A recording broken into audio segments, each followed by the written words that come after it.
진정한 삶의 열매를 맺는다는 것, 정호성.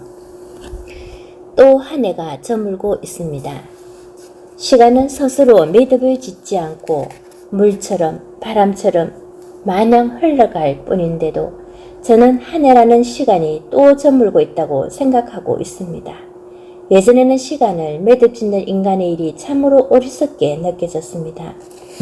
흐르는 물 위에 손가락으로 빗금을 긋는 일이 바로 시간을 구분하는 일이라고 생각하고 인간의 어리석음을 한탄했습니다. 그러나 지금은 그렇지 않습니다. 시간을 매듭지어 지난 시간을 되돌아보게 하고 다가올 새로운 시간을 바라보게 하는 것이야말로 인간의 설계 중에서 가장 어떤가는 설계라고 생각됩니다. 만일 대나무에 매듭이 없다면 대나무가 쓰러지고 말듯이 인간에게 시간의 매듭이 없다면 지난날을 성찰하고 새롭게 다가올 시간을 맞이할 준비를 할 수가 없습니다. 한 해가 저무는 시간 앞에 서면 누구나 자기 자신을 되돌아보게 됩니다. 저 또한 마찬가지입니다. 길을 걷다가 지하철을 타고 가다가 올 한 해 제게 일어난 여러 가지 견딜 수 없었던 일들과 제가 행한 말과 행위를 되돌아보고 가슴을 움켜쥡니다. 지난 한 해 동안 저에게도 많은 잘못과 고통이 있었습니다. 때로는 견딜 수 없는 눈물도 있었습니다. 그런데 며칠 전 어떤 일을 처음 만나 인사를 나누게 되었는데 저더러 도무지 고통이 없는 사람 같다고 합니다. 저는 참담해지지 않을 수 없었습니다. 세상에 고통 없는 사람이 어디 있겠습니까? 저를 처음 만난 사람들은 비교적 성격적으로 단정해 보이는 저의 외모부터 보고 제가 시인 같지 않고 오랫동안 회사 생활을 해온 직장인 같다고 합니다. 또 신부나 목사 같다고도 하고 도토리나 차돌처럼 단단해 보인다고도 하고 너무 쌀쌀하게 느껴져서 대하기가 어렵다고 하기도 하고 그 반대로 늘 따뜻한 미소를 잃지 않고 있어서 편안하게 느껴진다고도 합니다. 누가 그런 이야기를 하면 저는 보는 사람에 따라 그렇게 생각할 수도 있겠다 싶어 대체로 인정하는 편입니다.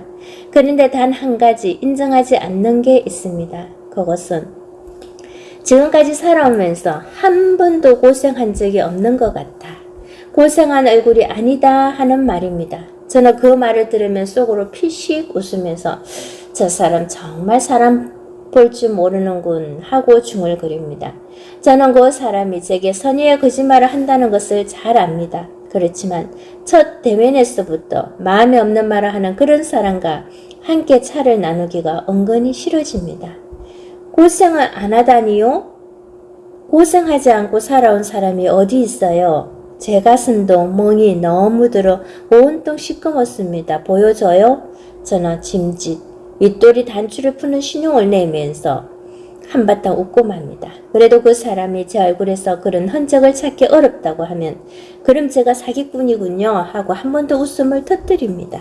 왜 제게 고생이 없고 고통이 없고 상처가 없겠습니까? 저도 상처투성이입니다. 누가 바가지를 들어 제 가슴 속에 쑥 집어넣는다면 그동안 제가 흘린 눈물이 한강물처럼 많을 것입니다. 동화작가 정채복 형이 쓴 피천덕이라는 제목의 시에 보면 피천덕 선생께서도 그런 말씀을 하셨습니다. 선생님, 제 마음은 상처가 아물 날이 없습니다. 정 선생, 내가 내 마음을 꺼내 보여줄 수 없어서 그렇지 천사의 눈으로 내 마음을 본다면 누더기 마음입니다. 피천덕 선생께서도 누더기 마음을 지니셨는데 저야 오죽하겠습니까? 정채봉 형은 백두산 천지에 가서 쓴 시 슬픔 없는 사람이 어디 있으랴 해서 이렇게 웅장한 산도 이렇게 큰 눈물샘을 안고 있다는 것을 이제야 알았습니다. 라고 말하고 있습니다. 문득 지난 봄날에 햇살이 눈부신 천변의 둑길을 걸어가던 생각이 납니다. 둑길엔 어여쁜 꽃들이 무더기로 피어나고 있었습니다. 제비꽃, 붓꽃, 애기 똥풀이 지천이더니 여름이 오자 하얀 개망초와 노란 원추리와 법부제가 한창이었습니다. 그런데 이렇게 어여쁘게 핀 꽃들에게 지난날 아무 일도 없었을까요? 그렇지 않습니다. 양지바른 언등에 핀 예쁜 꽃들에게도 다 비바람을 견뎌낸 사연이 있습니다. 비바람에 온몸을 내맡긴 채 천둥 번개가 칠 때마다 절망에 떨어보지 않은 꽃이 어디 있겠습니까? 비바람 몰아치는 여름을 잘 견딘 꽃들이 튼튼한 열매를 맺듯이 무겁고 힘든 삶의 짐을 잘 지고 견딘 자만이 진정한 삶의 열매를 맺을 수 있습니다. 지금 저는 그런 봄과 여름과 가을을 보내고 다시 겨울에 있습니다. 겨울은 제게 봄을 선물하기 위해 있습니다. 물론 12월도 다시 새해를 선물하기 위해 있습니다.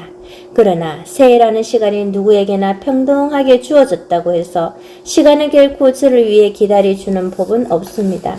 제가 중요하다고 생각하는 시간은 이미 마련되어 있는 것이 아니라 제 스스로 새롭게 소유하고 새롭게 창조해야 합니다. 그렇지 않으면 그것은 나 자신만의 시간이 되지 못합니다.